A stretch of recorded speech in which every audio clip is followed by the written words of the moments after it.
Hey, what's up, everybody? I'm Thomas J. Bellezza, and welcome to The Right Mindset and my radio voice. Today, I have another author who's dared to join the experience with you, Lorna Graham, everybody. How is it going, Lorna? Welcome to the show.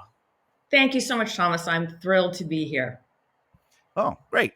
And your people reached out to me, and I was like, absolutely. I love speaking to new people. I love meeting new people. And as you said, you watched some of the episodes. It's all about building community and Yeah. reaching out and being noticed, as one might say. So now this is your second book, right? Yeah, this is my second book. I am not prolific. So some writers, the greats, turn out a book a year and they're all amazing. And I think I went 12 years between my first and my second. Part of that is because I was in a workshop, which maybe we can talk about. Mm-hmm. And in a workshop, it doesn't slow down your pace of writing. You can write as fast as you want. But in terms of waiting your turn to turn in your chapter and have it critiqued, so there was that was part of it. Also, I'm slow. I do a lot of rewriting and I have a day job. So all of that, I think, contributed to this long time. And I'm a bit of a different person now. So I think it's kind of cool to look at the woman that wrote my first book versus me now. Mm-hmm. Yeah, there's definitely differences there. And I think they show in my characters. So. Well, when you wrote your first book, was that a goal of like I want to be an author, or was that I have an idea and want to write? Versus this book, where maybe you were like, maybe this is sort of what I want to start doing with my life. I want to create more authorships. That's a great question. I'm lucky enough that I've been a professional writer for my day job for my whole career. I started in local news and then I worked at Good Morning America. And now I work at Dateline NBC, all in the writing capacity. So I've always known that, that's who I am. I'm a writer, but jumping to novels just seemed like an incredible uh, thing to do. Who am I to write a novel? But I did start to have an idea. And the idea was, I think, based as it is, I think, for a lot of writers, on what was around me. What am I seeing every day? What am I thinking about? So I'm lucky enough to live in a charming brownstone in Greenwich Village in New Oh, York, nice. which is a very storied neighborhood and has been home to a lot of incredible writers. I don't have the whole house, believe me. I have a slice. Yeah. But it's what we call a co-op in New York. So basically, you own shares, and that gives you the right to live in this, in your apartment. But you interview to get into a co-op. So I was meeting the co-op president and his wife, who were an older couple, and luckily they're still here. And they were telling me that an earlier resident of my apartment was Donald Barthelme. And they sort of waited for me to say something like, wow. And I was embarrassed that I didn't know who that was. And as soon as I got home, I looked it up and I realized he was this quite incredible avant-garde writer. Mm-hmm. And it just stuck with me that I'm living in the same four walls as this Greenwich Village writer, but in a different decade, doing completely different kind of work. And I started to think, what would he think? At the time I was at Good Morning America. So in his day, he could pay his rent by writing experimental short stories. Good for Mm-hmm. you. I'm working in this major media environment, and Yeah. I started having these imaginary conversations with him where he would critique me for the way I chose to live my life. I love it. Why are you this kind of commercial sellout? I mean, Yeah. why aren't you doing something more productive and thought provoking? And so these conversations started happening in my head. And right around the time I started thinking, wait a minute, do I want to write a book? So I joined a class at the New School called Beginning the Novel, Yeah. The which new later school. turned into a private workshop. Love the New School. Love my teacher. I'm still close with her. And so that's what I started with. Here's this girl and this ghost, and they have a point of conflict. And then I worked from there. I decided that he wanted her to take dictation of his unfinished short stories. That was another point of conflict. And I went from there. I was working at Good Morning America, so I made my character a morning show writer, like me, and Mm-hmm. I let those conversations that I'd been having with Donald Barthelme in my head come out on the page, and I named my ghost Donald because I just thought that made it so much easier. And that's all from your first book, you're saying, right? That's all from the first book. I did not dare to dream I could write a novel. And in my class, I Hmm. remember it very clearly, turning in my first chapter, which you turned in a week ahead of time, and everyone printed it out at home and read it. Yep. And then at the next class, they discussed it. And you are not allowed to say anything. I mean, one Yeah. friend of mine actually put a scarf over her head because she found it so hard not to speak. But the teacher said, no, no, no, you're just here to listen. Yeah. And the first person who had, and my teacher was great because she started every class with, what are the strengths of this piece? So you knew Oh, you weren't going to get hate and it's like a crab derision. sandwich, though. Like, here's the good, some Yeah, critique, and then, of course, yeah, hey, I like your cover. exactly. It was completely like that. And the first person who spoke said, this is what I want to write like when I grow up.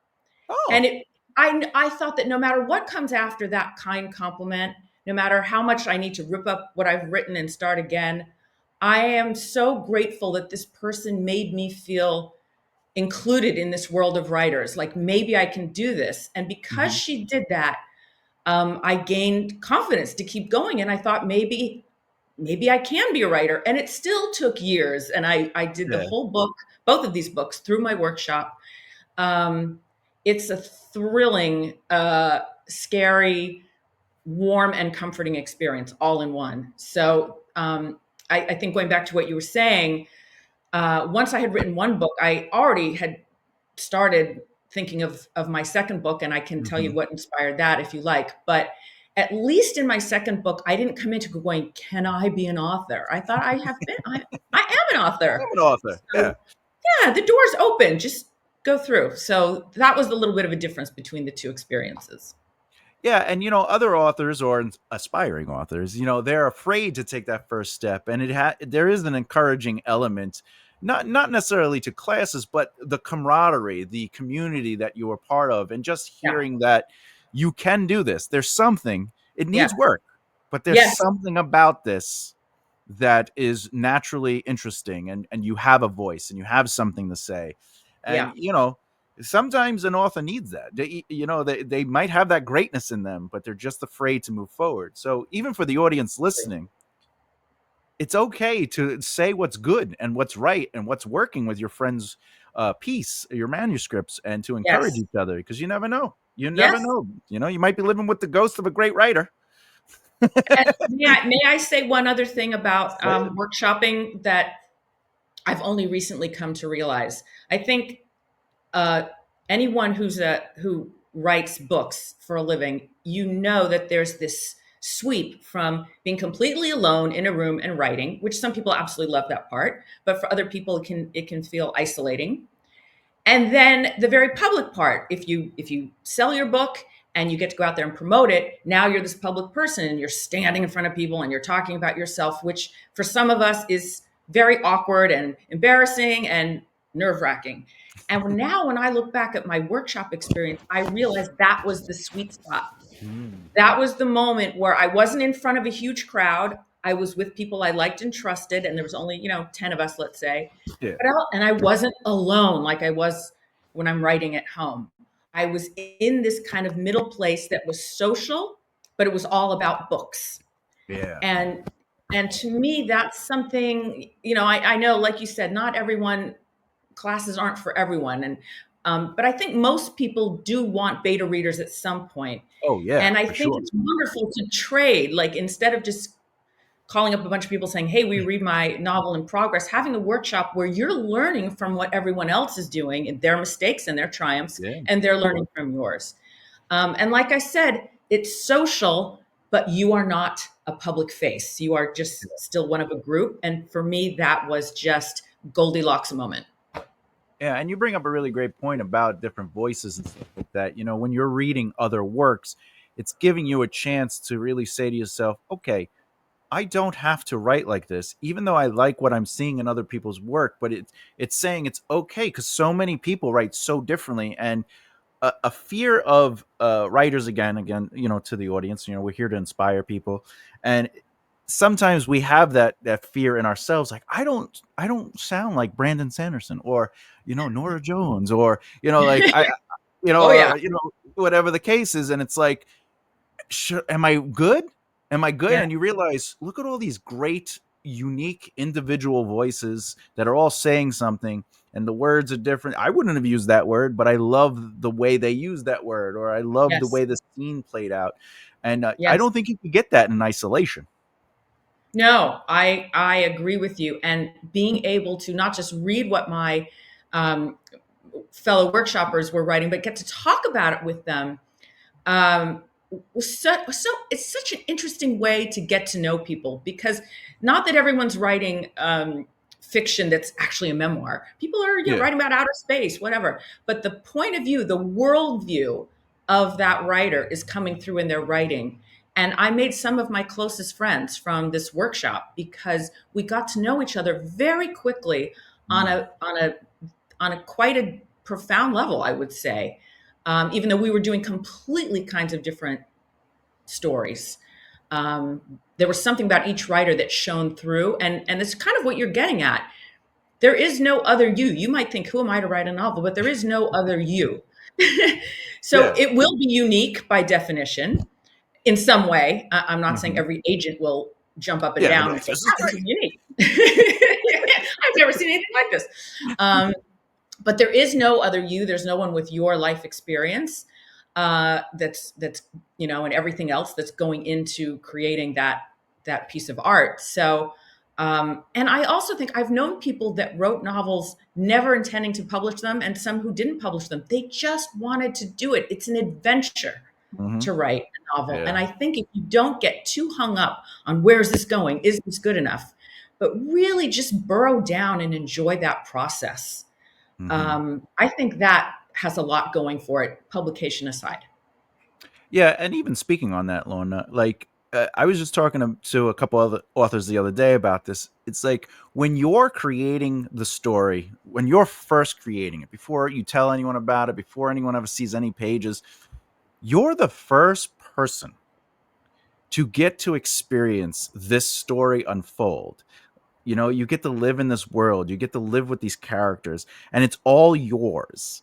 No one Yeah, can take that from you. No one's a part of that. It's just this nice little moment where you're bringing to life these characters, these ideas, these worlds. If you're writing something more intense like sci-fi, whatever the case may yeah, be, and yeah, there's something so intimate about the birth of these lives.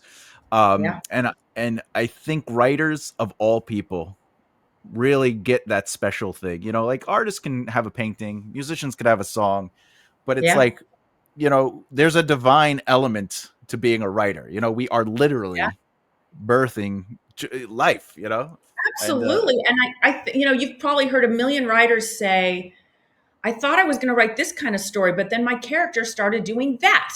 And people who don't write just like, what are you talking about? And it's like these characters become so real that they have lives and ideas of their own. Yep. And you always thought, well, my book is going to end this way, but by the end, the character might be telling you, I would never do that. That makes no Hmm. no sense.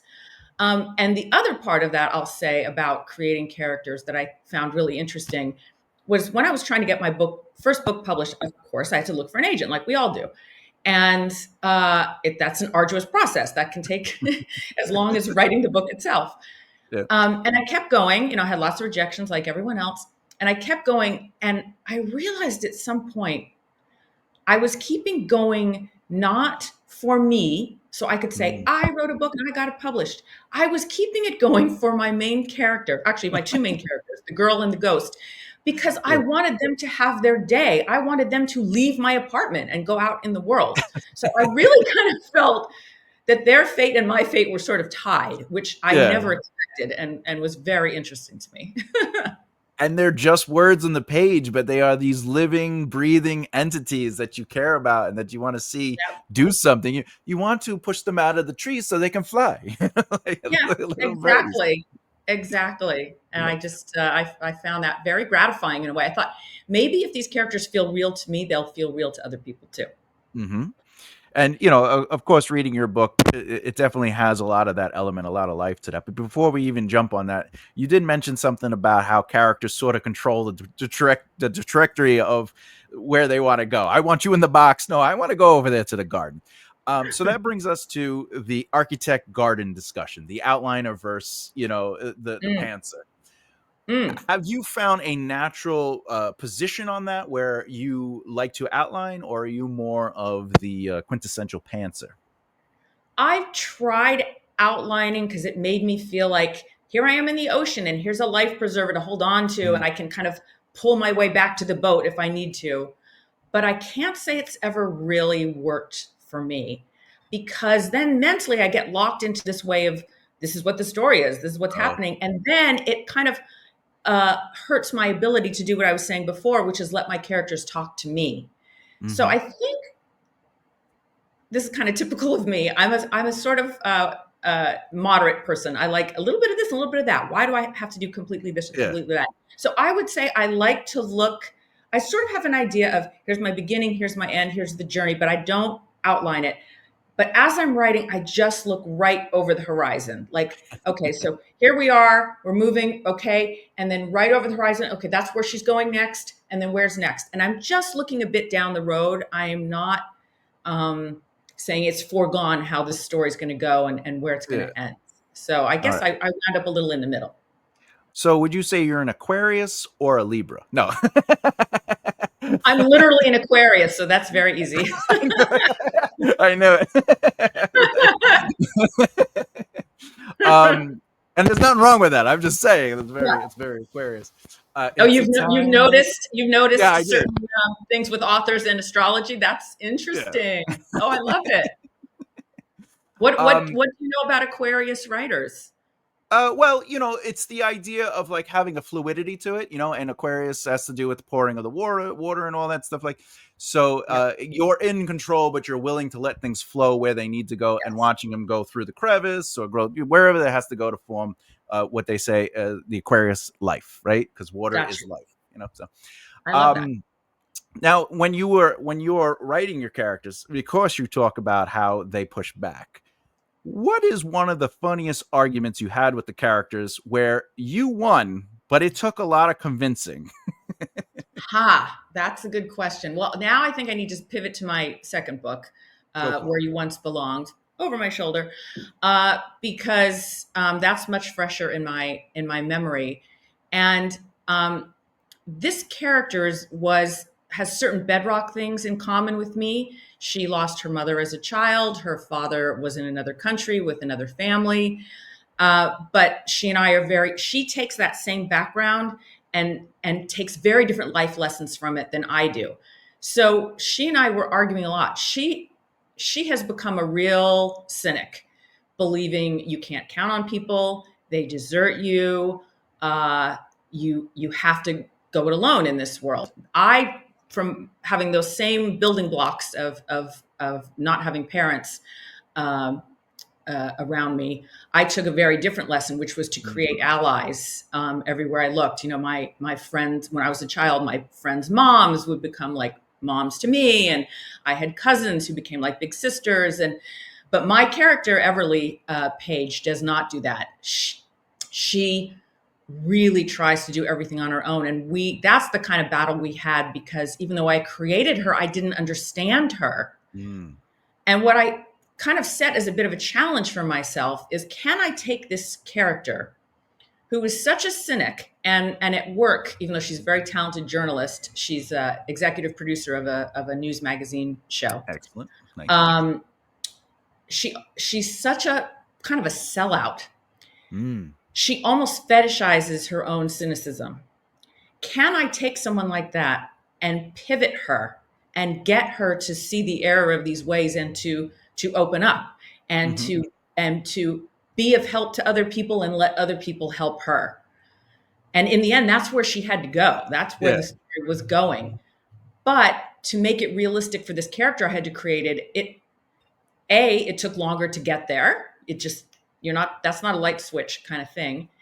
And what I actually wound up doing, which was part of the inspiration of the book as well, is having my main character, who's 42, Hmm. encounter herself as a college student. Oh, yeah, When, because you have dual timelines in this, right? yes, I have two timelines in the book. They kind of go back and forth, parallel, and then they quite literally cross. Mm-hmm.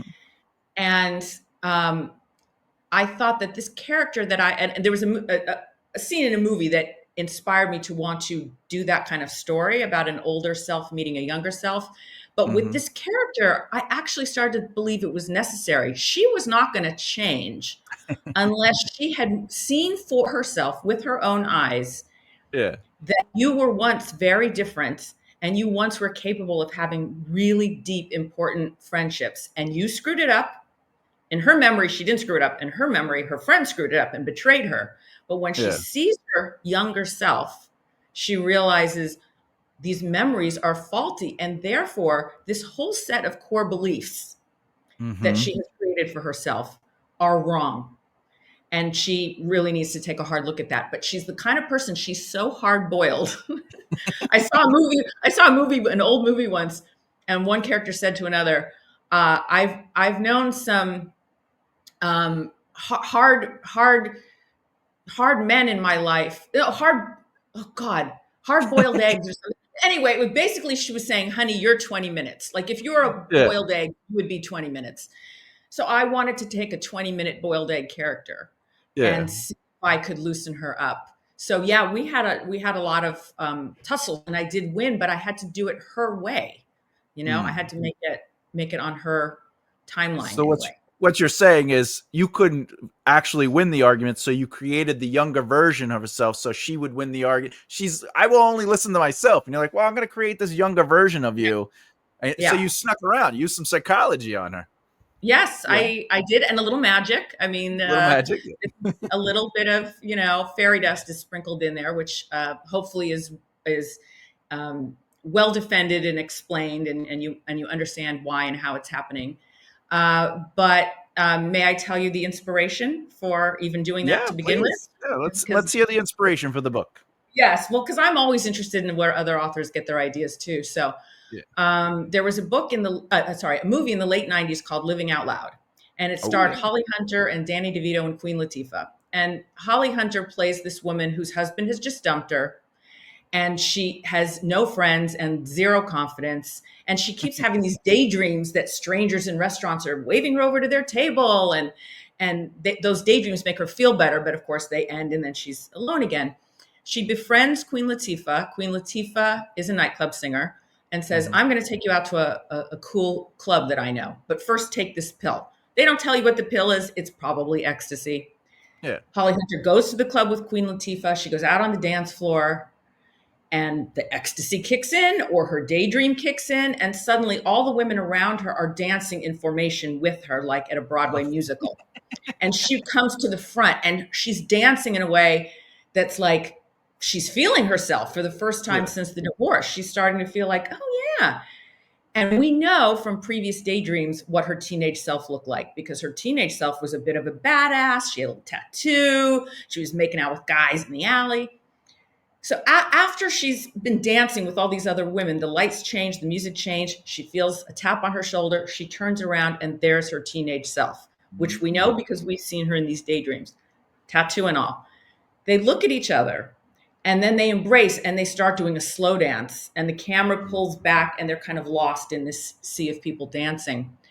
And what I loved about that scene was that a lot of the times, if there is an exercise of older person meeting their younger self, it's the Mhm. older one who's going to counsel the younger self, right? Oh It's yeah, okay. yeah.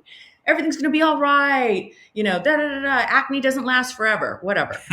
What I loved about this scene in the movies that turned that idea on its head, where it was the younger one inspiring the older one. Oh Look yeah. what you used to be. Look what's still inside you. You just have to pull it out. And of course, after that scene, she immediately starts taking charge of her life again, and Mm. things go very differently. And I thought, wow, that was really powerful. And I wanted to work that in foundationally to my second book. Yeah. And to anyone listening, there are only 7 stories you could tell in the world. There's the monster, there's all these the hero's journey, things like that, right? But when we're inspired by other works, it's okay to take elements from the things that moved us and to expand on those through our perspective. because Yeah. even the words Lorna might take in this, like if we were both writing Lord of the Rings again, like the way you would write Lord of the Rings would be different than the way I would write Lord of the Rings. The Correct. idea, the voice of what we're finding in ourselves is through the way we present our words, the way we use chapters, the ways we use Yeah. descriptions, right? So I think it's really powerful to take another medium, especially because it's film, right? To take a Yeah. visual medium and then say to yourself, how do I bring this to life through a book? And how do I create a visual through the word? And you did a very a fantastic job with the book, because it was sent to me as a PDF, and I was very grateful for that. Thank you. Um, and more importantly, there's a lot of really nice themes in your book. I don't know if they were intentional or unintentional. And again, not every writer intentionally says, they don't sit down and go, I have a theme that I'm going to Yeah, write about. They write a book and the themes come to life. And that's one of true. the themes I really liked was there's like a really like a female friendships, but Hmm. also like a touch of betrayal, like you were saying earlier. And but also the female friendship between the two versions of herself. Yes. Was Yeah. that intentional? Where I know it's intentional to bring the young version, but did you want to show female friendship and and Oh, different variations of it? yeah. I'm very interested in that whole idea of friends becoming your family because, like I said, I had an unusual growing up. I didn't have a nuclear family for a lot of my childhood. And so friends, like I said, Mhm. friends' moms, they all got sort of pulled into my little circle. And yeah, that female friendship was important to me. There's a scene in the book where something one to the 42-year-old has just gotten word that she's going to get the promotion of her dreams. Mm. And she comes home and she blasts some music and she's dancing. And she's like, oh God, I can't wait to tell people. She can't tell too many people because it's Yeah, of still a course. secret until it happens. But she starts ticking through like, well, who would I tell? Well, okay, my boyfriend. Well, my Mhm. dad lives in Europe. We don't have that much of a relationship, but I guess I can email him. And then she realizes that I don't I don't really have friends. I don't really have someone to talk with this about. And Mhm. this is before her, she sees her younger self and all that, but it's just a little pinprick of huh, I can't believe at a moment like this, I don't have someone to share this with. Yeah. I A don't sense of have belonging.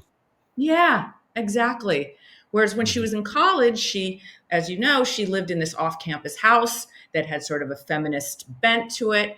And the girls in that house really became, I mean, they called each other sister, just as, kind of a sweet little Yeah. tradition. But for her, it was quite true with the other girls of her year anyway. And the head of the house, who was sort of like a surrogate mom to her. Um, so yeah, that was important to me to explore, not because I want to bang anyone over the head with it, but Yeah. it's definitely, like I said, I want to take a character with my basic building blocks and make her very different from me. And what it was kind of a thought experiment for me. How could my life have gone differently if I had taken different lessons from my Mhm. childhood than I did? And Yeah, and that's mystery. and with you saying that, yeah, and again, obviously, you could bypass the question, but let's go a little deeper. While you were writing the story, were you discovering things about yourself through this character? And in turn, how did that influence the story you were writing? Hmm. I don't know if I discovered something, but I definitely felt grateful, more grateful Mm, for this instinct I had as a child to look for allies. Look, when they say look for the helpers, I definitely did that, and I felt really grateful for that. And so when I was writing the college age chapters, and my own college years are yeah. many years behind me, but to make them vivid, I really wanted to create this kind of cast of characters uh, that any of us would feel grateful to tumble into. And it's sort of an idealized version of college. You get Mm, paired up by her first roommate situation is not good in college, but she goes to the housing office. She gets paired up with someone else who becomes her best friend. That actually did happen to me in college. I got paired up with my freshman roommate. We're still best friends. Um, so I think I wanted to tease that out and remember it for myself. I mean, I think I'm grateful for the friends I have, and I mhm. think writing this book did make me think and value those friendships more and maybe try to do better with my side of it, like, to have a friend be a friend. And so I think probably that was a lovely upside for me Yeah. for going into this psychological territory. So maybe what we could say is ultimately like you discovered that friendships have a give and take. I have to give more. I have to appreciate more because through this I'm realizing, wow, these people are not my friends. They are my family. They are the Yeah. people that are there for me. They're my community. They're all these wonderful things. Yeah. Leaning back into the process of writing this book, and that you're sort of in the middle. You kind of have ideas for the outlining, but you don't necessarily go hardcore. But you also like to discover. Um, Going in though, and I ask all pantsers. This is the only reason you're getting this question. Uh, uh, Going in, were you aware? Oh, I need an inciting incident. Oh, I need the truth of the lie is revealed in the midpoint conflict. Oh, okay. I Mhm. need the darkest moment. Did you go in with those elements in mind, or did you write and just go wherever it's going, it's going? Yeah, I'm not really good with all of that inciting incident, rising action, falling action. When I hear those words, it actually makes me zone out. It's like reading, I don't know, like a stock portfolio. It doesn't Yeah. resonate with me. I think just for me, stories are organic. When I love movies, when I go to movies, I don't think aha, we're at the second reel now. Oh, now we're in the third act, and Yeah. this is why this is happening now. No. So I do know you need an inciting incident. I remembered well some lessons I had learned from trying to find an agent the first time. A lot of some Oh. rejections are just like no, but some agents are really lovely, Hmm. and they say, I had sort of a whole buildup in my first book where the you meet the girl for quite a while before you meet the ghost, and a very Okay. nice agent, a younger woman, I have to say, she said, I just have one piece of advice for you. The girl and the ghost, that's the spine of your book. It should Yeah. be there on page one. Mm. Don't make us wait to meet the ghost. Just Oh yeah. Yeah. right in there. And that stuck with me. I did rewrite the book, starting with the ghost is right there on page one with the girl. And Yeah. so I knew that this time around, something has to happen right away. And in my case, my character gets an invitation to the reunion of this off-campus Like, house. It's like an 20 years envelope or something, she right? left Like school. Yep, she's sitting at her kitchen table. She gets this envelope. It looks to her like it's breathing. I mean, it's full of foreboding. But I that's like the taste that you have. Like here's one arc is here, but then in chapter one, then we go down, we get into her life as a newswoman and her very high pressured career as a executive producer. But yeah, I inciting incident, I understand. Satisfying ending, I understand. I understand foreshadowing and planting seeds, but no, those other terms yeah. um, don't work for me. They have it's like taking, I don't know, Sudafed or Yeah. Dramamine. Like, no, not Like for I me. don't need Chekhov's gun. No. But there is a really the thing I really like about pantsers, and even just like pure pantsers, ones that are like I didn't even have an idea going in. I was like, let's start on line one. Like the thing I really appreciate about pantsers is that sometimes they don't need to know that. It's a natural instinct. It's intuitive, one might say, where it's like, well, let me create the ordinary world. All right, let me disrupt that with an inciting incident. All right, well, Yeah. let's rise. Like what is their reflection on it? And I never was an outliner in the beginning. It's just when I started getting like hired to write screenplays or books for people, they're like, Hmm. before you write anything, can you outline it so I could see if you know what you're talking about, if we're on the same page, and like then you could put the Yes. time into it. And Yeah. I was very like, no, that's ridiculous, Yeah. but you are paying me. So, all right. And during that, right, like you got to say, yeah, sometimes, Yeah. but I found a passion that I was discovering through the outline. Like I was pantsing through Mhm. the outline. And I'm not Mm. saying it's right for everybody, but I think because I come from a pantser background, that I am a Mhm. discovery writer, that I Yeah. approach the outline differently than somebody's like, I need to know every single thing that happens before I touch the book. but I Right. used it as like a way in, sort of what you're saying, where is it going? Where's the water flowing? How is it moving through, the fields and from the mountains to the ground, and Yeah. so my outlines feel a little bit more open-ended in that sense, but Mm, I I like that. do find what you do and other people do, like that pantsing element, just so pure, and Mm, and the fact that this book came from that purity, that came from not only your life experiences, but the way you kind of re-envisioned it, and you took other elements and put it into one. I'd almost say this has also the mystical element to it, because there is a mystical element. So yeah. I'm not saying it's magical realism by no Yeah. means. Right. Right. That's a very specific thing. Yeah. Yeah, yeah. This might be House on the Lake-ish magic, you know, you know Okay. what I'm saying? Yeah. Yeah. Which is a Uh, great story, great movie, great book. yeah. Um, Now, do you see yours, because there's that little element of magic in there, and I'm an epic fantasy writer, and a lot of people on this Mm, channel love fantasy and urban fantasy and all those other. Do you yep. see yourself going? Maybe I could take it a leap, maybe a little closer to the next book. Maybe I'll get a little bit more fantastical. Do you see yourself going there, or do you see yourself staying more in close to the reality of things? I don't know. That's a great question. I mean, certainly I'm two for two now, where I have a woman who works in the news business who's Yep. exposed to a little bit of magic, which I think is kind of great, because in the news business, it's very much like what's really happening, telling stories of what's going on in the world. And Mm-hmm. then when magic comes in, it is a little bit of an interrupt right there, and it kind of shakes a character a little bit who's a news person. But going more that direction, I don't know. I just now that I'm kind of over the hump of this book, and I'm promoting it, and I'm just starting to feel free now to really explore what's next. And I yeah, I don't know. I can't even say I'm drawn to magic in books that I pick up at the bookstore. I just Mm. know that this is what felt right for me to do. Yeah. But now I've done it twice, so maybe time to mix it up, maybe lean into it a little more.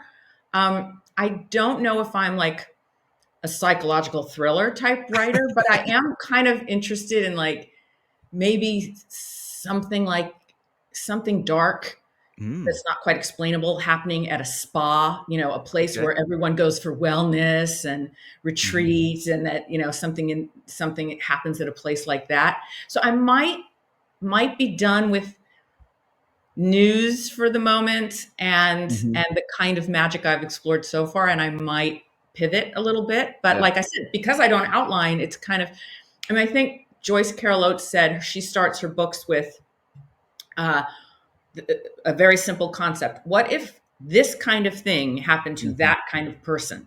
Oh yeah, the tagline, the I mean the Yeah, log line. yeah, exactly. That specific kind of construction. So, and that's worked for me twice now. So I think I probably will think about, the character, and then what is the thing that happens, and how does it Yeah, happen? And yeah, I do. I guess I do like a little metaphysical stuff going on. a So little something, something. Yeah, I know I need to open my mind and think about it. yeah. Be like, where can I go? Well, it's like the time traveler's wife. It is technically very grounded in reality, Yes. except he is a time traveler. You know, Yes. I loved that. Yeah. or even the House on the Lake. It's Yeah. very much in reality, but there's just Yeah. this touch of magic, and or Family Man, with Yes. Nicolas Cage. Yeah. It's very much, but there's just that touch of Yes, magic, there and is. those, And or Scrooge. I think a splash of magic. I mean, some people might say that's your deus ex machina kind of thing, and it's too convenient or something. But I also think it mimics something in our lives. I think most people, you don't have to be a woo-woo person to have Mhm. had something or witnessed something or something happen to you that feels a little bit strange, like what a coincidence, or how did that happen? Like I just feel like there are things unexplained in our own lives, and I'm not getting out there on a ledge of conspiracy theories, or Yeah. aliens or anything like that. I'm just saying I've talked to so many people who have had that experience of thinking about someone they haven't seen in years, and then running into them in a foreign country. Yeah. stuff like that. I'm not saying there's a design behind it. I'm not saying there's a grand plan behind it. But when these unexplained things happen and they alter your trajectory a little bit, I think we've had those experiences. So Mhm. to me, just making it bumping up the magic for drama's sake is still kind of locked into something that people have experienced on some level. Yeah, and life is magical in a sense. I mean, like you're saying, you think, "Oh, Lorna," and then you call on the phone. It's like, you know, Yeah. like, you know? And in a big impersonal world, don't we treasure those moments where it, Mhm, it kind of feels like, this universe was right now, the universe is thinking about you. It's mhm, sending you a guiding hand. It's sending you a message. It's just something, even if it's not true, it's kind of lovely to think it might be true. mhm, mhm. And even speaking on that, like when you're reading other books, right, what elements that you might not necessarily touch on, but what elements are a sense of that magic to you that you really like, even if it's not magic directly, like that, like you're Mm. saying, that like it's very real, but it's just a magical. What is it you like in a book when you're reading it that has that touch? Well, I have to say my all-time favorite book, and it's not very original. I know there's a lot of people who probably feel this way, but was Donna Tartt's Secret History, which I've probably read 20 times. What I love about that movie is there is some kind of magic or strange thing that happens. It happens off camera, Mm, which is kind of perfect for the story she's telling, because the story is about this main character Richard, who his I would say his main driving force is yearning. He's yearning for something bigger in his life, something poetic. He's yearning for friendship and connection, and he finds it with this group of people, which is kind of another reason I wanted to write a campus novel. In part, yeah, there yeah. aren't a lot of them, and that one is so good. But as we know, his friends in this Latin class go off and have a bit of an adventure without him. He's too new to the group. They don't want to risk involving him, and he hears about it in fragments and bits and pieces later, which somehow just adds to the mystery even more. And it certainly adds to his sense of longing, because he didn't get to take part in it, and he's so Yeah. curious about it.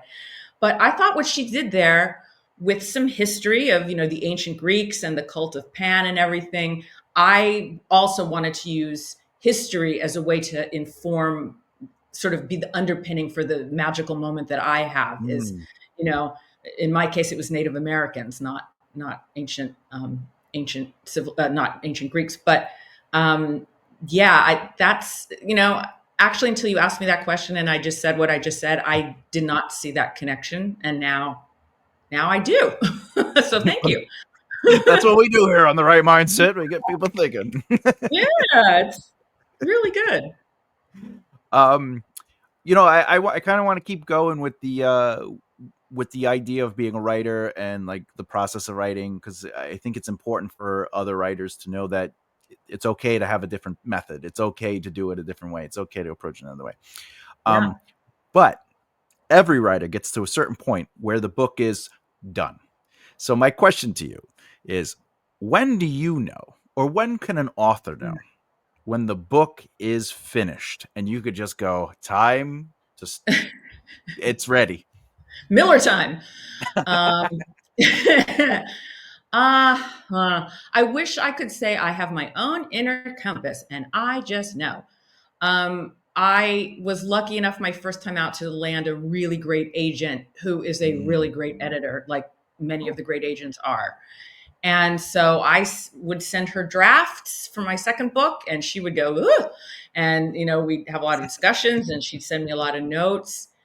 And finally, I sent her a draft, and she called me, and she said, "You did such a good job. I was only going to read the new parts, and I wound Mm. up rereading the whole thing." Oh wow, that's nice. And getting the seal of approval from Susan is a big deal. She's kind of known for her taste, Hmm. and even though we have become very good friends, uh, she gives you the straight dope. She's not going to say, "Oh, honey, I love this," and run out and try to sell it if she doesn't think it's there yet. which Yeah. is not to say that once I had a publisher that there wasn't plenty more rewriting, but I think there is space, right, between the book Hmm. being done and those last few rounds of cleaning and tightening and whatnot. But I knew I had the story out and it was the right story. Yeah. Um, I did feel it in my gut, but when my agent said, no, I actually reread the whole thing because I enjoyed it so much. Oh, great. That's yeah. Yeah. That you deal with an agent and or I should say work with an agent, and that you have they are directly an editor, and you deal with publishers. I think it'd be prudent of me to ask a question. Other writers, they get nervous. They go, oh, I have my book, and I know if I give it to an agent or a publisher, they're going to take all my voice out. They're going to take all my greatness out, right? So I know in the screenwriting industry, you get Hmm. studio notes. Yeah. So, what is a note that you got from your agent and or publisher Mm. where you knew in your heart that this was not the right way to go with that note, and stood your ground and won? Mm. Well, this is going to sound passive aggressive, but I don't know if I've ever had a conversation quite like that where I said, no, I'm sticking with this and da.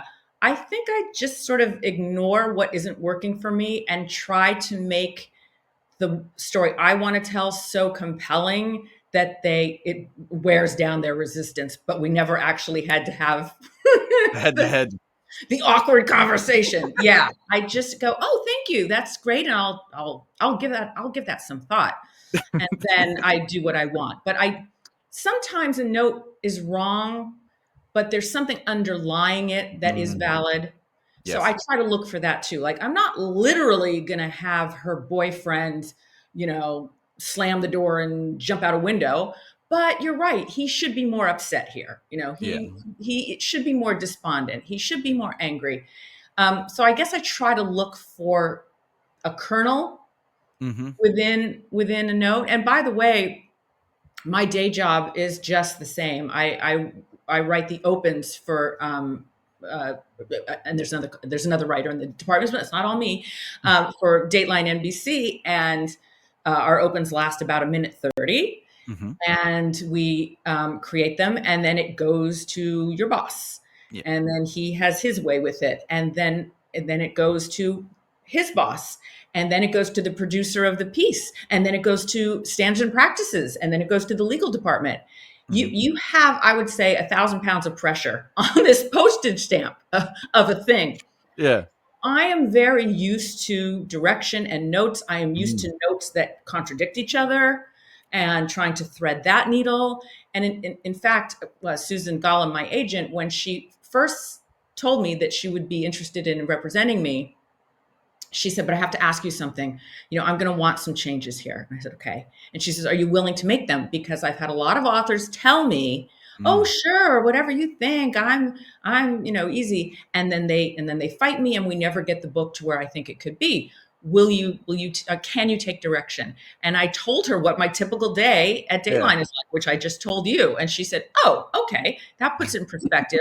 I do way more rewriting and reworking than I do writing and working. It's a As team. It's a team effort. yes, and from doing movies yourself, like you get notes from all kinds of people, and all those notes can rarely exist in the same boat. I mean, Yeah. people just don't agree.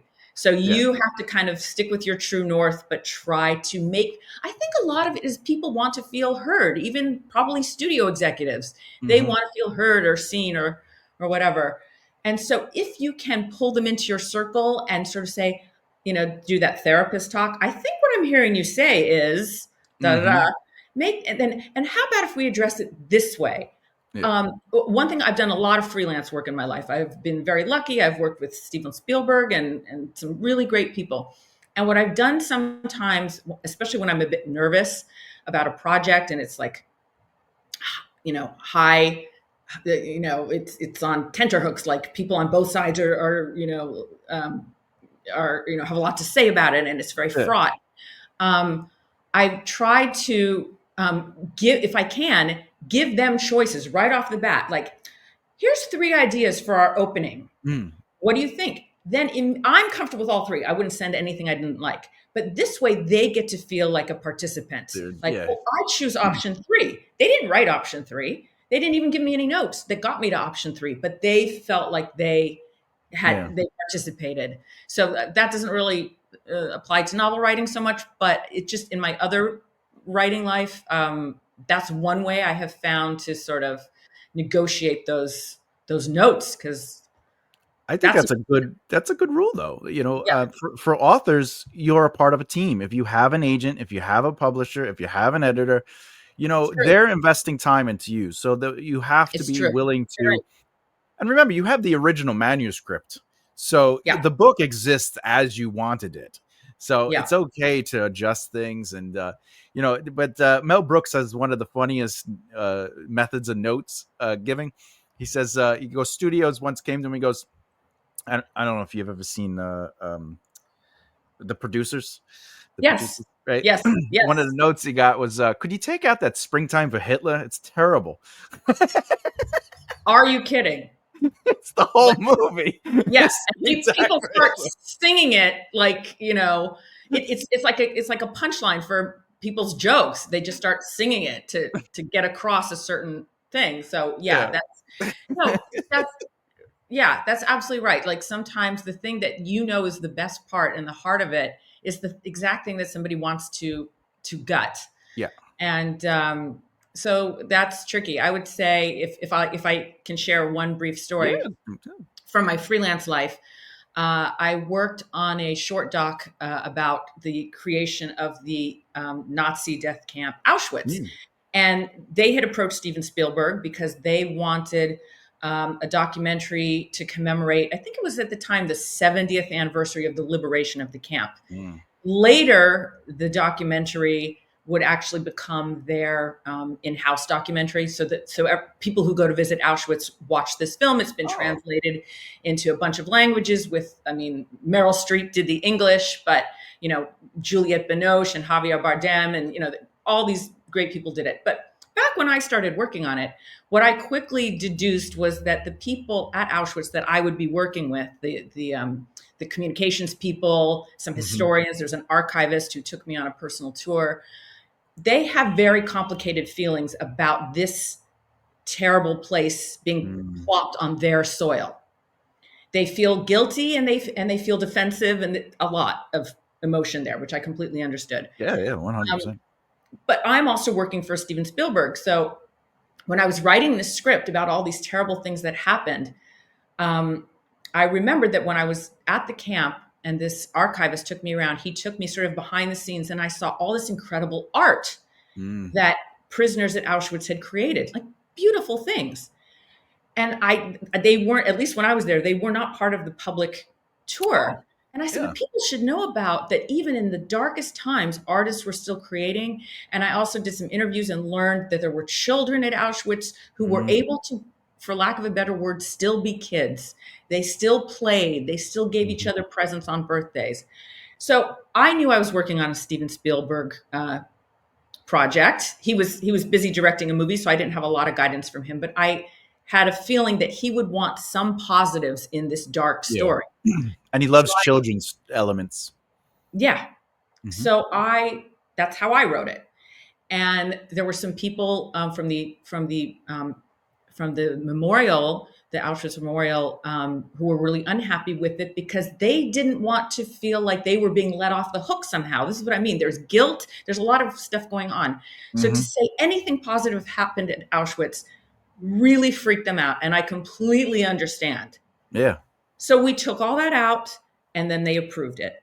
And then it was shown to Stephen, who was, I think, directing Bridge of Spies at the time. And he said, this is terrible. It's unrelentingly depressing. I'm going to have to get Tony Kushner in here to rewrite it. Yeah. And the director that I was working with, a wonderful documentary filmmaker called James Mall, he said, no, no, wait, Stephen, let me show you another version of the script that Yeah. had the stuff that I had originally wanted to include. And he loved it, and he had his assistant make big circles on the script saying this has to stay in, this is great. And in the end, he and Auschwitz had to work it out, and they did, and those elements stayed in the script. Yeah. But that was an example of completely diametrically opposed notes. Hmm. And but my I would say my true north luckily laid where Steven Spielberg's true north laid on that one. Like I didn't have to justify. I agreed with Yeah. his point of view, and in the end, it all worked out. But I'm sure you have lots of listeners who are writers in a variety of situations where notes and criticism is part of it, and it will be as a novelist too. It's just like you said, it's just a fact. Yeah. And first of all, the fact that you saw the good, like you have to look at the good at things. You have to find that positive. And I love that you stuck to your guns with that, even though you were willing to compromise for their comfort, their boundaries, but to also still be like, let me approach it with this element, do Yeah, this. And at least, like you said earlier, you had two choices. You go, yeah, Stephen, we have this and we have this. And you got to yes. choose it. And Exactly. And I think ultimately the triumph of the human spirit, to use a well worn phrase, yep. was something I wanted people to come out of that dark room thinking about. Yes. I think that's very inspiring and instructive. So, And it's um, good for any situation, a story or otherwise, just the human experience in itself. It's like even in the darkest times, it's that creative artistry that I'm connected to, that light in the sky. yeah, There is something beyond this horror, and if I could keep that, I might be able to survive. But who yeah, definitely will survive? The people that are trying to find us, the people that are fighting to save what is pure. And yeah. that's why it's good that you kept that in. And that's, Steven worked with you in that sense. And I get Auschwitz's position Oh, me completely. I, too. I get it. And the But people who it's, work there are heroes. I mean, they go to that camp every day and do their oh, job surrounded by all of those reminders of death and mhm, horror. So yeah. this is nothing against them. They're trying to get it right. And, you know, And be I respectful. completely respect that. Yeah. Yeah. Yeah. Um, but, going back to the editing element and for any writers out there, you know, we learn through critiquing, and a critique is not an attack on your talent or your craft, Correct. because writing is a process. As we always say on the channel, great writing is rewriting. And Totally. yeah, you can't be like, well, it's my first Totally. draft. I wrote it this way. It's perfect. I refuse to change, because that's just not how art is. No. Even No. Steven Spielberg, there's Oh, editors, yeah. there's reshoots, Yeah. there's he's not like, well, this is the first thing I wrote and So filmed. that's it. Yeah. So it's good to, especially a woman of your caliber, or a person in general of your caliber, working at a higher level, still willing to take notes, still willing to work with their team, still Oh, yeah. willing to be malleable. And correct me if I'm wrong, but changing and adjusting things is not giving up on what you believe in. It's No, not compromising who you are no, artistically. And I no. think that's important for especially aspiring authors, or authors that are sort of like on their first book journey. Yeah. They call them baby authors, I believe. But like, Yeah. uh, but like, I love that you're telling us that, and that you're willing to change and adjust things, and not at the compromising of your soul, your artistic soul. And do you Yeah. feel you always had that, or you had to work to get to that point? And what kind of advice could you give authors who are just starting, who fear that, the fear, like, I don't want to give it to an editor because my soul Okay. is. From the deepest part of my heart, get over yourself. We all do it. Author, I'm a nobody in this world. People far greater than me uh, take notes. The question is to find people that you believe in, that you think Mm, have your best interests at heart. And I have to go back to this workshop that I'm not saying every workshop is fantastic, but we really culled a really great group of people. And I'll say something else that's interesting about notes. Anybody who was just starting out in the group, because we had people leave and then new people come, or anybody that just wasn't that talented a writer, that beginning part where the teacher, the workshop facilitator would say, what are the strengths of this piece? That part lasted much longer. We Mm. instinctively were trying to buck up that person who is new, who is challenged, and make them feel you can do this. Look, this is working. This is working. Oh, you were smart to do this and that. As you got further along, better as a writer, more proficient, hey, this thing might actually get published. Much more critique was coming in because now we're really taking you seriously. So I got much that what are the strengths? That lasted less and less and less time the further I got, which was interesting. I hadn't anticipated it. And at first I was like, geez, can't I hear the great stuff? But then I realized, oh, it's because I'm getting close. We're really fine tuning this, and not one Mhm. word is escaping their notice. That's actually a compliment. Mm. Yeah, and they care about it. Imagine Yes. somebody who didn't care about it. They wouldn't give you any notes like you were saying earlier. They'd be like, "This is great." Yeah. But the fact that they believe in your talent, they believe you're capable of making the adjustments that are necessary, that they're willing to put that time into. A manuscript is not short. I don't know if anyone knows that out there. It's, Surprise. yeah, it's not Yeah. like watching a 90-minute movie. You know No. what I'm saying? No. Even a No. script is 90 pages. Like I say, a book is Yep. 300 pages, 200 pages. Yep. So for them to read the book, it's only respectful also for the author to be like, let me listen to this. Let me take it under advisement. Let me hear what you have to say, Yes. and let's see what we Yes. can do with this. And I I think that's I would important. spend your time finding, and I know a lot of people do it online now, which I don't think is bad. I don't think it's as good as in person, but still, um, finding an online or an in-person community where you can trade work Yeah. and really try to stick to it. Like our we had a real facilitator doing ours, so she set up the dates and then filled in the names. Like you're going on Mm. the 5th and the 28th, and I known people who've done kind of more informal writing groups, and they can kind of fritter away sometimes. People, oh, I don't have time this week, and ours was quite um, serious and intentional with Mm. that. But but instead of saying I don't want to give this to someone because they'll gut it or something, I don't. I think there's very few editors out there or agents that's their goal is to take something and do a lot of work on it. They want something to come to them that they love Yeah. that Yeah. maybe needs a little tweaking, but they make money when they sell. They don't make money screwing around with your work. Yep. So, right? That's not where the cash is. So, giving them something good. And I'll tell you when I was talking to agents before I landed mine, but my agent too, they all asked before they read, has this been through any kind of vetting process? Mm. Not your mother. And I said, no, I've been in the workshop for this many years, and my workshop is led by a published author, and there's a Yeah. couple of published authors in the class. That made them so happy. Oh, great! Because a lot of people I've talked to people who work in publishing, and they said, yes, we get a million submissions a day, but Mhm. 3/4 of them have not had any beta readers. It's just the author trusting their own instincts that they've written something genius. And maybe there are those stories that really happened. But more often, if you ask me, it's someone like J.K. Rowling who got 30 rejections Mhm. on something that turned out to be, in many people's eyes, a masterpiece. People getting rejected with great work is much more, I think, common, Mhm. than the person from out of the blue, the polymath or whatever, who right Yeah. out of the gate writes something brilliant that goes on the bestseller list without anyone else ever looking at it. I don't know if I've Yeah. heard that story. They have a little asterisk next to the number because they got purchased in bulk. How'd that happen? But Yeah. there is that element. What you're saying, and it's a very important element, is Tolkien would not be published today.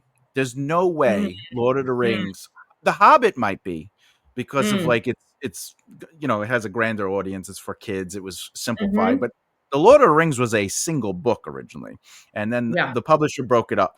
But the way he writes and the exposition heaviness and the fluff and the mass of it, imagine a Yeah. first time author.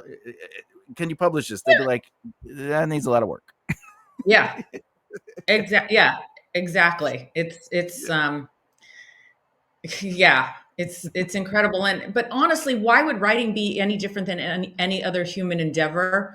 I mean, Hmm. we are at the we're not the strongest in the food chain on this world, but we are the species that works together the best, that learns from each other, that develops collective knowledge.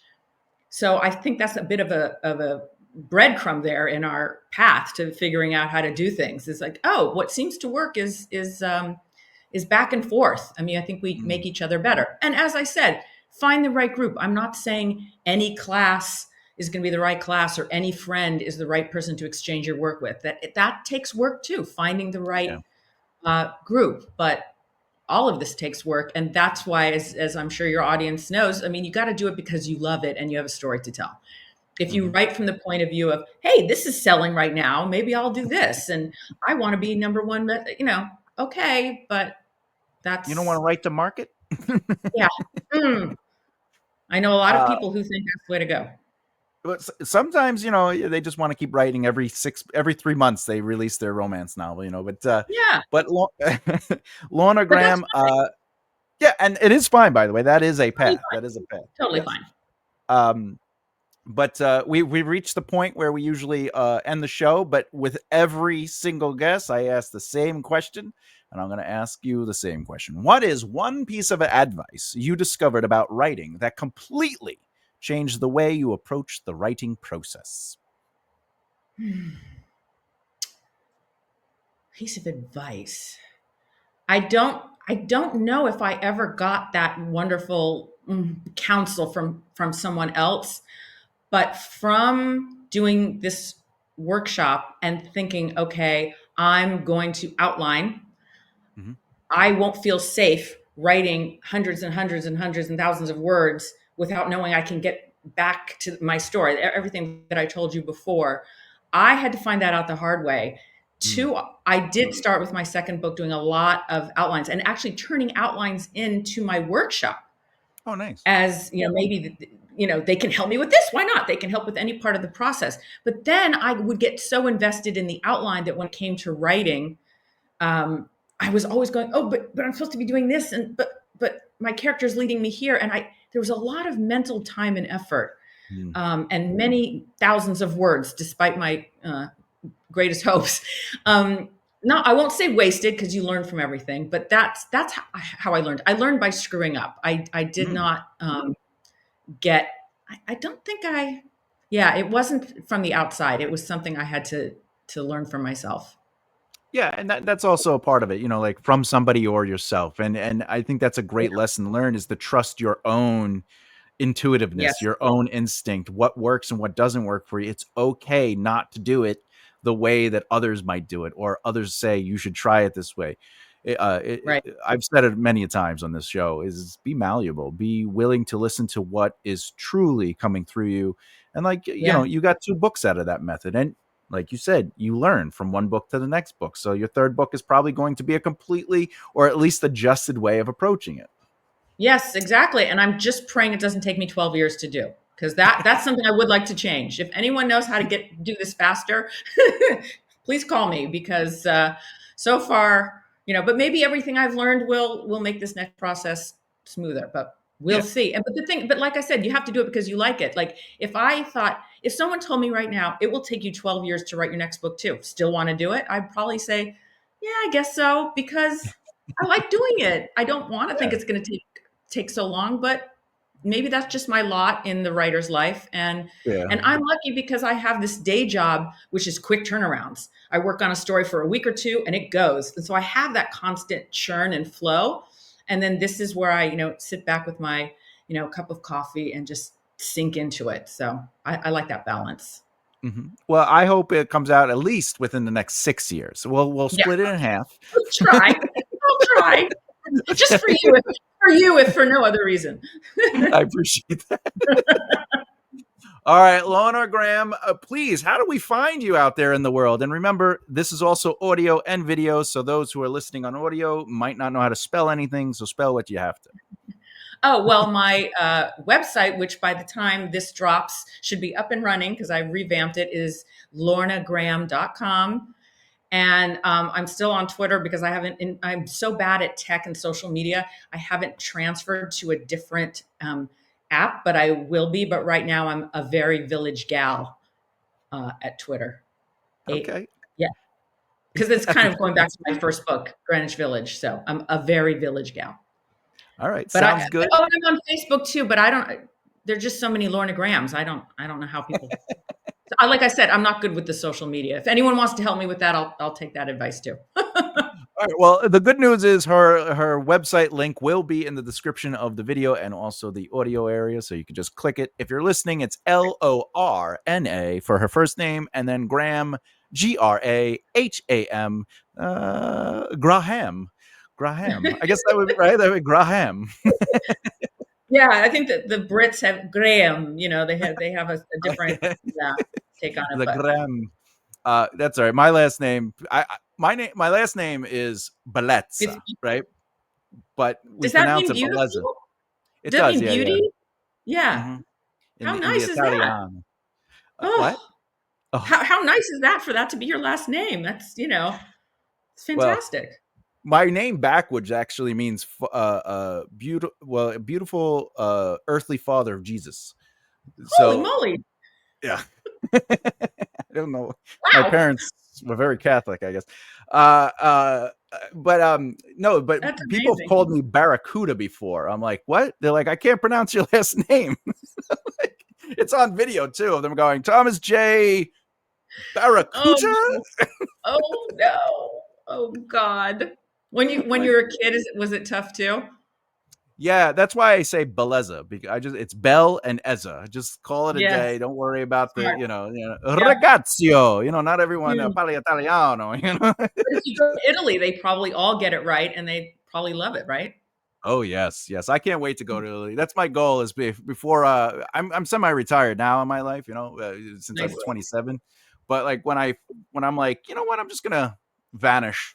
I want to move back to Sicily. Well, not back, but to Sicily, and sort of Oh, live yeah. out my last 20 years over there, just to embrace my culture and everything I grew up with here, but like see it in real time. So we'll see what And happens. what kind of great writing might come out of that?